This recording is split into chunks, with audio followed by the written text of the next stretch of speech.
ছাত্রদলের কোন পদে আছেন আপনি? আমি সাংগঠনিক পদে আছি। আপনি পড়ালেখা কিসে করছেন?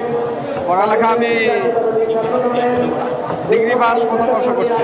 আপনি কোথা থেকে এসেছেন? আমি লালমনিরহাট জেলা থেকে এসেছি। যে আপনার সাংগঠনিক পরিচয় কি? আমি ছাত্রদল, বাংলাদেশ জাতীয়তাবাদী ছাত্রদল। জি, ছাত্রদল।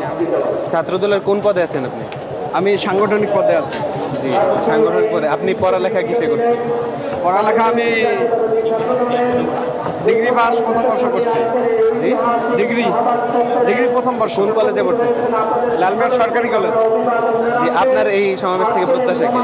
জি, এই সমাবেশ থেকে এই আপনার সমাবেশ থেকে প্রত্যাশা আছে জনাব তারেক রহমান জুলাই গণঅভ্যুত্থানের আজকে ছাত্র সমাবেশে যে ছাত্র সমাবেশ হতেছে সেখান থেকে আমাদের সাংগঠনিক অভিভাবক জনাব তারেক রহমান 31 দফা দাবি বাস্তবায়নের লক্ষ্যে আজকে সমাবেশটা হচ্ছে। তো আমরা লালমনিরহাট জেলা থেকে এসেছি। তো আমাদের দিক নির্দেশনা অবশ্যই আমাদের সাংগঠনিক অভিভাবক জনাব তারেক রহমান দিক নির্দেশনা দেবেন। 31 দফা অনুযায়ী আমরা জনগণের দ্বারা বাংলাদেশ জাতীয়তাবাদী দল সরকার গঠন করলে 31 দফা বাস্তবায়ন হবে। তো ওই 31 দফা অনুযায়ী আমাদের সরকার পরিচালিত হবে ইনশাআল্লাহ।